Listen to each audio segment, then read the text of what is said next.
말씀 마가복음 7장 24절부터 30절까지의 말씀입니다.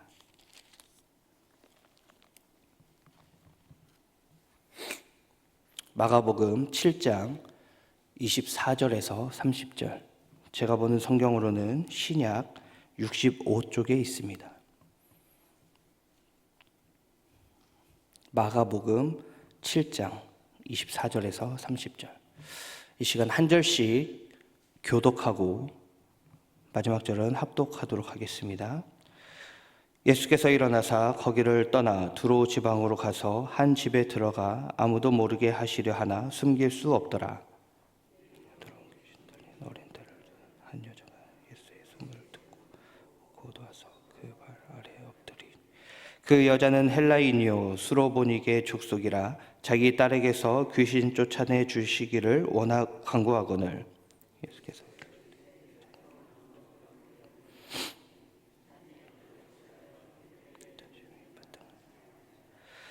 여자가 대답하여 이르되 주여 올소이다마는 상 아래 개들도 아이들이 먹던 부스러기를 먹나이다.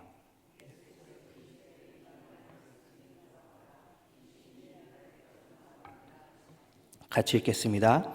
여자가 집에 돌아가 본즉 아이가 침상에 누웠고 귀신이 나갔더라. 아멘. 얼마 전에 저희 딸이 열도 많이 나면서 아팠던 적이 있습니다. 물론 애들은 이제 수시로 아프기도 하고 이렇게 하는데, 그래도 다행이라고 생각되는 것 중에 하나는 아이가 아파도 막 처지거나 계속 뭐 찡찡대거나 그렇지가 않다는 거예요. 막 계속 울거나 할 수도 있는데 뭐 울지도 않아요. 뭐 누구를 닮아서 그런 건지 모르겠는데 막 열이 39도가 돼도 와 막 웃으면서 막 놀고 뛰어댕기고 막 올라타고 막 그렇습니다. 그래서 애가 열이 나는지 아닌지 이렇게 몸에 어쨌든 손이 돼서 뜨거움을 느끼지 못하면 얘가 열이 나는지 아닌지를 저희가 좀 알 수가 없는 그런 아이인데, 잘 놀고 있는 이 아이를 만졌는데 좀 뜨겁다 싶으면 38도가 훌쩍 넘어가 있고 막 이렇더라고요. 그리고 생각보다 또 잠도 되게 잘 잡니다. 그 아플 때도, 감기 걸려서 아플 때도 그래도 좀 수월하게 지나가는, 물론 이게 힘들긴 하죠. 근데 다른 아이들에 비하면 좀 수월하지 않을까 이런 생각을 좀 하는데, 어쨌든 그런데 최근에 이제 아팠을 때는 그 전과 조금 달랐습니다. 아이가 좀 더 커서 그런지 이제 열이 나니까 갑자기 애가 부들부들 떨면서 추워 막 이렇게 하더라고요. 그래서 왜 이러지? 뭐 진짜 아픈가? 진짜 아픈 게 아프죠. 심각하게 아픈가? 이렇게 좀 생각을 하면서도 있는데 막 저녁 늦은 시간에 할 수 있는 게 없더라고요. 기껏 저희가 할 수 있는 게 해열제 먹이는 거 정도? 이제 해열제가 2가지 계열이 있어서 이걸 교차 복용을 할 수 있대요. 그래서 하나를 먹이고 조금 괜찮아지는가 싶고 뭐 열이 내리나 싶은데 안 내려가요. 근데 이거를 몇 시간 지나서 또 교차 복용을 해야 되는데, 그 시간 동안이 이제 너무나 힘든 거죠. 애가 막 오들오들 떨면서 입술이 파래지면서 그때 막 고민이 많이 됩니다. 응급실을 가야 되나? 어떻게 해야 되지? 할 수 있는 게 없는데? 근데 응급실을 가도 해열제 주고 결국 똑같은 상황인 것 같은 거죠. 그래도 어떻게 합니까? 할 수 있는 게 없는데, 그러다가도 해열제도 못 먹이고, 그리고 비몽사몽 중에 새벽에 막 일어나서 또 할 수 있는 게 없기 때문에 아이를 안고 속으로 기도합니다. 오들오들 떠들고 있는 아이에게. 그래서 기도를 할 수밖에 없는데, 그런데 중요한 거는 기도한다고 오도오들 떨던 아이가 갑자기 멈추고 열이 나던 게 갑자기 내려가고 이렇게 극적인 변화가 있지가 않다라는 것이죠. 그래도 할 수 있는 게 그 정도밖에 없더라고요. 기껏해야 해열제 좀 먹이고 그냥 좀 안아주고 보채는 거 달래주고 기도하고. 저만 이런 일이 있는 것이 아니라 아마 우리 성도님들도 이런 일이 있을 것입니다. 물론 이 자녀의 아픔 이것만 이야기하는 게 아니에요. 우리 삶 가운데에서 내가 할 수 있는 일이, 내가 뭔가 이 문제를 해결할 수 있는 게 제한되는 것들, 이런 게 너무나 많다라는 것이죠. 내 힘으로 안 돼. 내가 할 수 있는 게 이 정도밖에 할 수가 없어. 근데 이렇게 해도 문제가 뭔가 해결이 되는 것 같지가 않아. 이런 상황들. 그래서 기도할 수밖에 없는 상황. 이런 게 우리 삶 가운데 있다라는 것이죠. 꼭 질병의 문제가 아닙니다. 여러 가지 상황을 이야기하는 거예요. 세상이 그리고 내 삶이 내가 생각하고 계획한 대로만 흘러가면 얼마나 좋겠습니까? 그런데 그렇지가 않죠. 우리의 한계에 날마다 부딪히게 되는 일들이 있다라는 것입니다. 그럴 때 우리는 어떻게 합니까? 우리는 주님께 기도할 수밖에 없죠. 기도할 수밖에 없다는 것을 깨닫게 됩니다. 오늘 말씀에서도요, 우리와 같은 상황에 처한 여인이 등장을 합니다. 어린 딸을 둔 엄마가 나오는데요, 우리는 오늘 이 말씀 속에 기록된 이 여인의 모습을 통해 함께 은혜 받기를 원합니다. 말씀 속에 등장하는 여인에 대해서는 우리가 사실 알 수 있는 게 많이 없어요. 단지 헬라인이고 수로보니게 족속이고 어린 딸이 있다는 것, 요게 전부입니다. 별다른 내용이 없습니다. 이 여인의 이름이 무엇인지, 과거가 어땠는지, 두로와 시돈 지방에 사는 이방인임에도 불구하고 어떻게 예수님을 알았고 예수님을 어떻게 찾아오게 되었는지 이런 과정도 전혀 우리가 알지 못하죠. 그럼에도 이 여인에 대해 기록한 이 말씀은 우리에게 교훈을 줍니다. 첫 번째로 어떠한 교훈을 우리에게 주냐면, 이 여인을 통해서 우리가 알 수 있는 것은 다른 사람을 위해 기도할 수 있게 한다는 거예요. 우리가 나 자신만을 위해서가 아니라 다른 사람을 위해서. 이 수르보니게 여인은 아주 깊은 고뇌에 빠져 있었을 거예요. 현재 상황 가운데에서. 왜 그렇습니까? 그 어떤 가르침도 이 귀신 들린 딸을 변화시킬 수가 없습니다. 어떤 주술적인 행위도 이 귀신 들린 딸을 해방시킬 수가 없습니다. 어떤 약으로도 이 딸을 고칠 수 없는 상황에 처해 있다는 것이죠. 자기의 능력을 벗어난, 주변의 도움에서도 이미 벗어나 버린, 자기가 어떻게 할 수 없는 그 환경 가운데 처해 있기 때문에 고뇌에 빠져 있는 것이죠. 어떻게 해야 되지? 이 아이를 도대체 어떻게 하지? 그런 상황 가운데에서 이 소문은 말보다 빠르다고 하지 않습니까? 이 소문이 이 두로 지방에도 이미 퍼져 있었나 봅니다. 그래서 이 소문을 듣는 거죠. 아, 예수님이라는 사람이 있구나. 근데 예수님이 두로 지방에 왔다고? 그러니까 예수님이 왔다라는 소문을 듣고 그 즉시 예수님을 찾아가게 된 것이죠. 그리고 예수님께 간구합니다. 자기 딸을 이 귀신에게서 해방시켜 달라고. 여기 있는 우리는 나 자신을 위해서 기도할 수 있습니다. 그렇죠? 그런데 귀신 들린 이 어린 딸이나 병이 깊어서 병중에 있는 우리의 자녀들이 있거나 남편이 있거나 아내가 있거나 정신 못 차리고 있는데 무슨 하나님께 기도를 하겠습니까? 그런 사람들은 하나님께 자기 스스로가 기도하기가 너무나 힘듭니다. 이 여인은 그렇게 스스로 혼자서 기도할 수 없는 그 자기의 딸을 위하여서 기도하고 그 기도가 받아들여질 때까지 결코 쉬지 않았습니다. 그리고 그 기도를 통해서 어떤 인간적인 방법으로도 얻을 수 없는 이 고침, 이 귀신 들린 것으로부터 해방을 얻게 되죠. 곧 어머니의 기도로 그 딸은 고침을 받았습니다. 물론 그 일을 행한 주체는 예수님이시지만 그 어머니의 기도가 큰 역할을 하는 것이죠. 귀신 들린 어린 딸은 자기 자신을 위해 기도하지 못했지만 엄마가 자기를 위해 예수님께 말씀드렸고, 그리고 그렇게 했던 것은 헛되지 않았다라는 것이죠. 여기서 중요한 것은 그 딸의 상황이 아무리 가련하고 절망적이었을지라도 그 딸에게는 기도하는 어머니가 있었다라는 것입니다. 그렇게 기도하는 어머니가 있는 한 그 아이에게는, 그 가정에게는, 우리에게는 소망이 끊어지지 않는다라는 것이에요.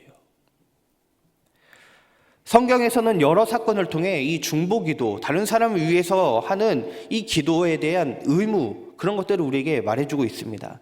백부장과 이 종의 관계, 그리고 야이로와 딸, 중풍병 걸린 그 친구를 위해서 위에 천장을 뚫고 내려주는 그 친구들, 이런 여러 가지 사건을 통하여서 이 주변 사람을 위해서 기도하는 것들, 그리고 행동하는 것들, 이런 것들을 우리에게 이야기하고 있는 것이죠. 야고보서 5장 16절에서는 이렇게도 기록합니다. 잘 들으시기 바랍니다. 그러므로 너희 죄를 서로 고백하며 병이 낫기를 위하여 서로 기도하라. 의인의 간구는 역사하는 힘이 큼이니라. 병이 낫기를 위해 서로 기도하고, 그리고 그 의인의 간구하는 것은 역사하는 힘이 크대요. 여기에서 중요한 것은 우리는 언제나 말씀 속 이 여인을 기억해야 된다는 겁니다. 언제든지 항상. 무엇이냐면 우리는 우리의 자녀나 남편이나 또는 아내나 그런 사람들에게 새로운 마음을 줄 수 없습니다. 다시 말하면 우리는 자녀나 남편이나 아내에게, 우리 주변 사람들에게 그리스도인의 교육을 시킬 수 있고 그리스도인의 삶의 방법을 보여줄 수는 있습니다. 그런데 그 사람이 예수님을 믿게 그 믿음을 줄 수 없다는 것이죠. 예수님을 믿게 하거나 하나님을 사랑하는 그 마음을 강제로 우리가 넣을 수 없다는 것입니다.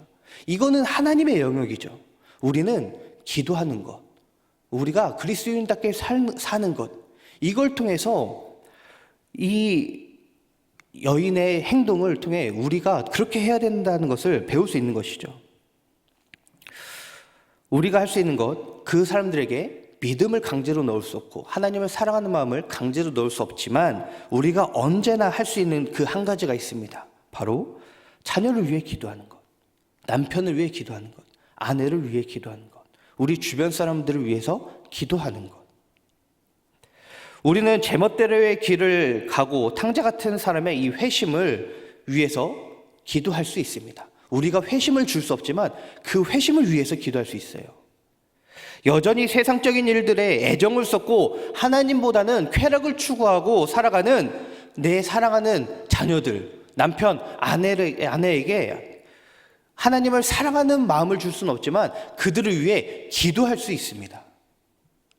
신앙에 관해서 이야기하지 마라, 교회에 관해서 이야기도 꺼내지 못하게 하는 가족이 있을지라도 그 가족을 위해서 기도할 수 있습니다. 그리고 그 기도하는 것은 그 어느 누구도 막을 수 없죠.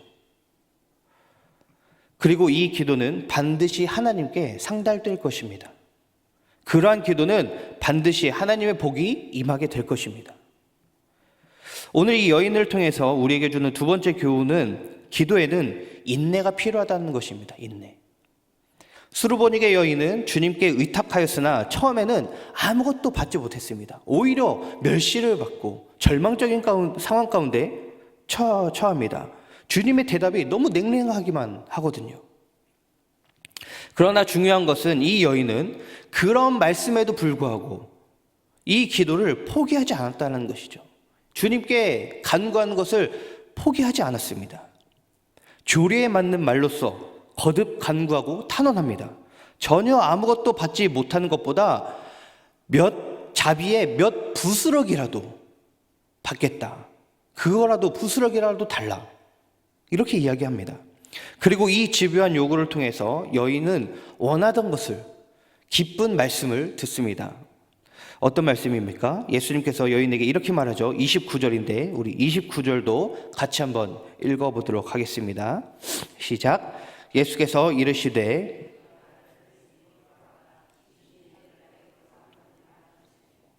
아멘. 여기에서 이 말을 하였으니 돌아가라. 이 말은 헬라어로 디아투톤 톤 로곤 휘파게입니다. 직역을 하면 이 말 때문에 너는 돌아가라, 이런 말이에요.